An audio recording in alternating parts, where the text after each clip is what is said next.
So don't hire a video editor until you watch this video. At the time of recording this video, we're at 1.4K subs, 2,000 watch hours on this new channel. I started this channel about a month ago, and I'm Ice. I run a YouTube content agency. I also have a main channel called Iceland where I do tech and gear videos, and we also do videos for other people. And I wanted to go into this video to talk about the process and just like the struggles of hiring a video editor, whether that's freelance, whether that's in-house, whether that's through a YouTube content agency. All of it has its benefits and cons, but I wanted to just give you guys a list of stuff to either look out for or try to like think about so that you guys know that you're coming into making YouTube videos. And if you want to outsource the video editing, you need to think of these things because these will cost you money, or cost you time, which is money, time's money. But let's get into it. The first thing would be the pre-production handoff. What that means is whatever you're handing off to the editor, it should be organized. So when you're making a YouTube video, you need to have either a script, outline, goals of the video, what your intent is, who the audience is targeted towards, reference styles for the video. These things that honestly a lot of video editors should be asking you, but because they don't have the experience yet, or they don't have the knowledge about making it easier for themselves as well, it makes it really difficult. So with pre-production, what I would suggest is for you to get clear on many things. Get clear on the goal of the video, get clear on who your audience is, who you're targeting for this audience, and having references. So references would mean grabbing YouTube videos that you may find interesting or you feel like is in your niche, and then making a document, whether that's on Notion, whether that's on Google Docs, or whether it's even in ChatGPT, having that document, and then you offload that to your editor, which will then adapt the video based on that. This will make it way easier for your video editor rather than just sending them raw footage and telling them like steps, because then you're gonna end up just doing multiple steps of revision, going back and forth when you didn't initially know the original game plan. So I find that a lot of people would blame the editor then, when in reality it's most likely it's your issue. It's your job to actually set this up. And I think that's why having an in-house video editor who knows your style, knows the goal of the thing, just knows you in general, what you like, what your style is, I think is one of the best things that you can get, but it is expensive. Having a video editor in-house is expensive, but I think for long-term growth, I think that's the best thing. And for the temporary short future, I think having a YouTube agency as well is very good. They will go into having specific YouTube specific editors, but when it's a YouTube content agency, they start to realize you start to realize that, these people have that one goal, whether that's to get you more calls, book calls, or maybe sell your brand more, having more people engage with your content more. They have a very YouTube brain approach. And then with freelance editors, it's very much good for people who are on a budget. The only downside is that it's going to take lots of revisions and steps. So those are usually the things that you have to do. So for example, for pre-production handoff with freelance editors on Fiverr or Upwork, one thing I would do definitely is the document that we talked about and ask them if they had any experience with this. If you can find someone who has had experience dealing with people who have done it this way, I would pay the extra just to deal with them more, because then you won't be doing too many steps or revisions. Don't get me wrong, there are a lot of good freelance video editors. A lot of the people that are on our team right now would be freelance video editors before we hire them.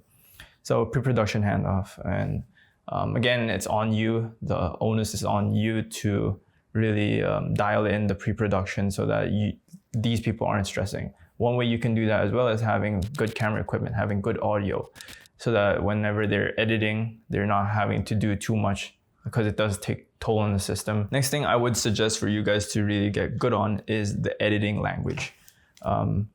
As YouTubers, I feel as if it is a necessary component to YouTube to know editing, to even do editing. And having the editing language dialed in, knowing what even editing language is is an important part into the first step that we talked about, which was the pre-production handoff, because then you can start to really get more out of the services of other video editors. Because when you start to understand what a cut means, when you start to understand what highlights mean, what shadows mean, what contrast means, what a transition means, what these editing words that would be helpful to learn.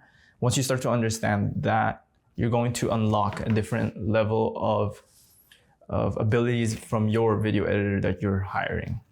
Because then you're on the same page, you're on the same wavelength, but then these people are better than you at editing. That's why you're hiring them. So, but there are basic terms that you might need to know. So one thing I would suggest, I'm not the best expert on this, but I do have knowledge on this. And one thing I would do is just go into ChatGPT, search up, what editing language do I need in order to talk to my Fiverr video editor better? Like prompts like that, like just try to be creative with it. Now going into YouTube specific editors, I would really, really look into these, whether that's through job boards, whether it's inquiring through us, whether it's us. There's a lot of YouTube specific video editors now. And I do appreciate a lot of these people being more specific with the content they do and what they provide as a service.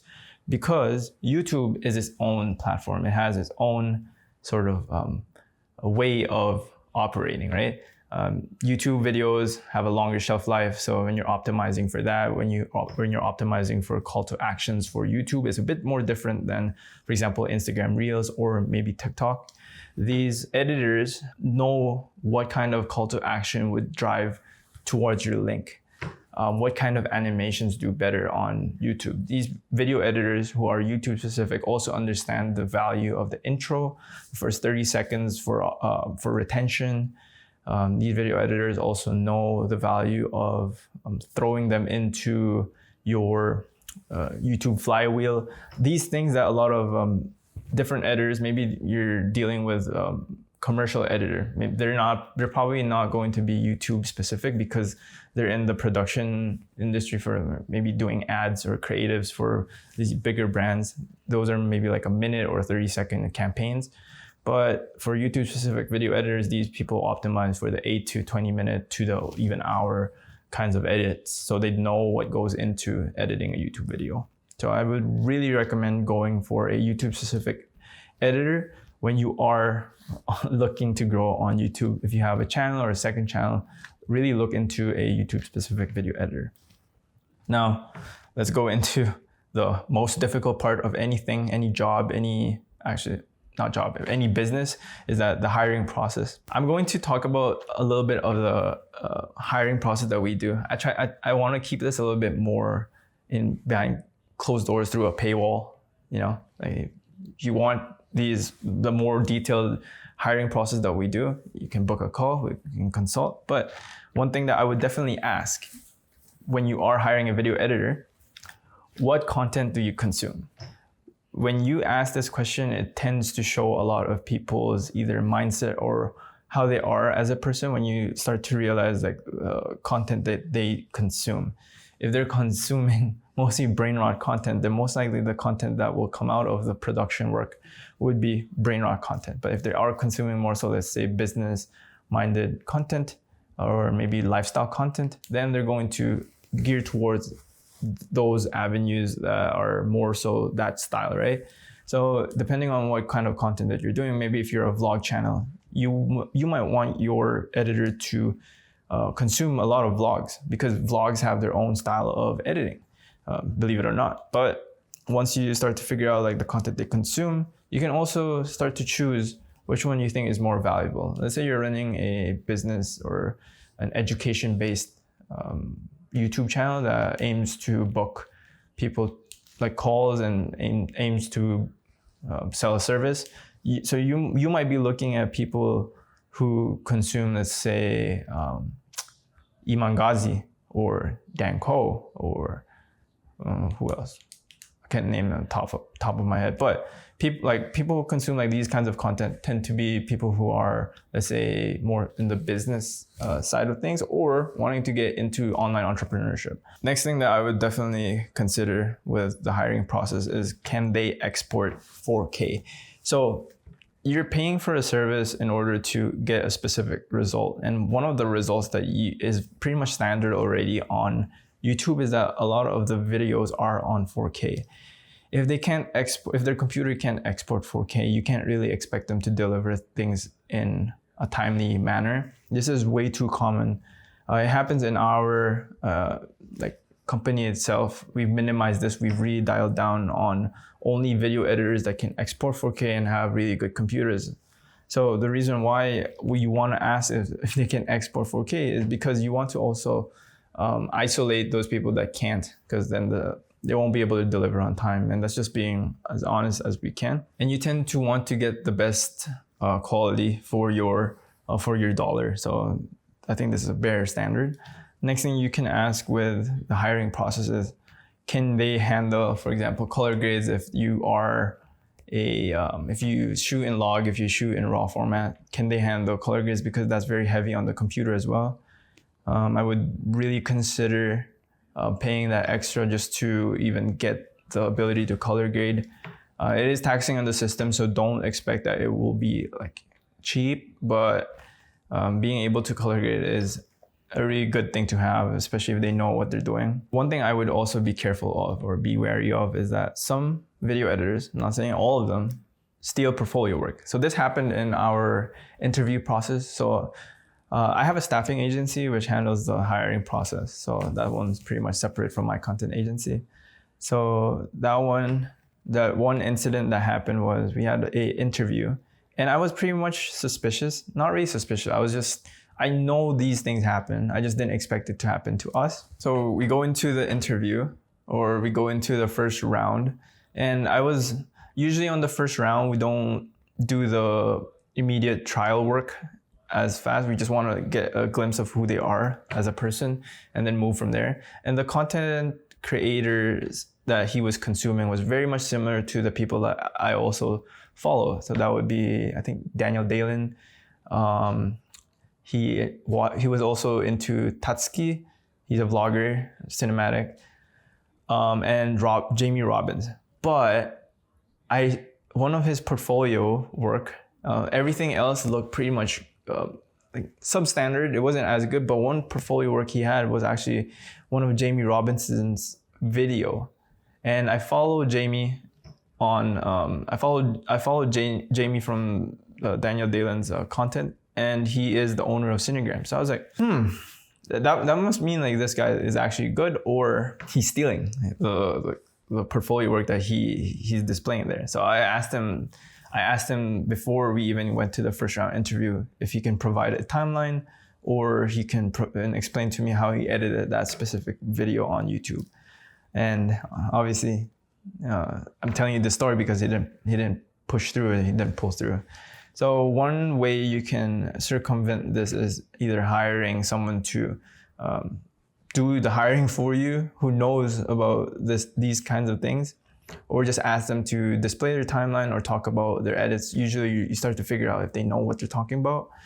But just be cautious that some people steal portfolio work. That's why I really like promoting us as a content agency, because obviously we have experience. I've been a video editor myself. I'm not like the best video editor, but I know when people are doing shady stuff like this, or when their skill level is not up to the standard that we have. Now let's talk about what you should do instead. If you're a business that wants things immediately outsourced, I think you should do it through a YouTube content agency, whether that's through me or someone else. I think a YouTube content agency that's very much specific on their goals, I think that's the best thing that you can do. And then you can ask them to train your in-house video editor.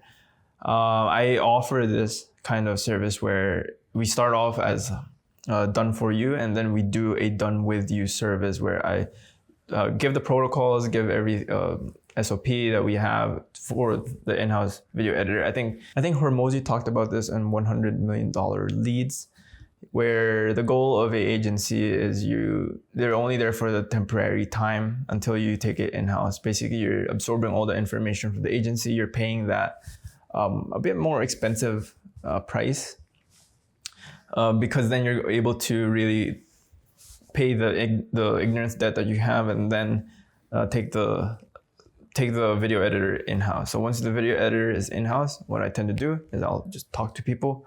Oh, how is it going? Oh, it's not going good. Why is it not going good? This is happening. This is what we solve for. So you can do those kinds of deals.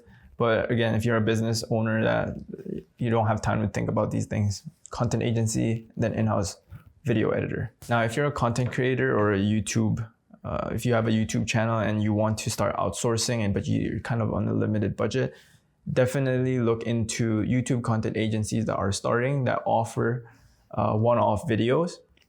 And then that would act as a lot of YouTube content agency people would be willing to do one-off videos in order to book you for a longer term partnership. But longer term partnership is the way to go, because then you have room for growth and you start to understand each other's language. It only gets better as long as you make it get better over time.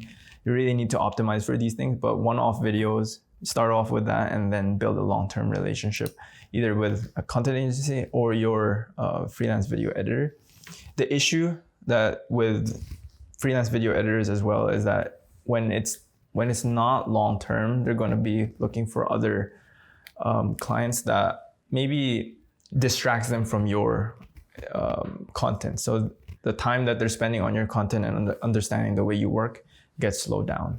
And again, as always, if you guys think that this is too much to implement to your business, again, book a call with me. I will install these systems fairly quick. And if you guys enjoyed this video, I'll have a bunch of other videos here or here or here, and I'll see you guys there when I see you.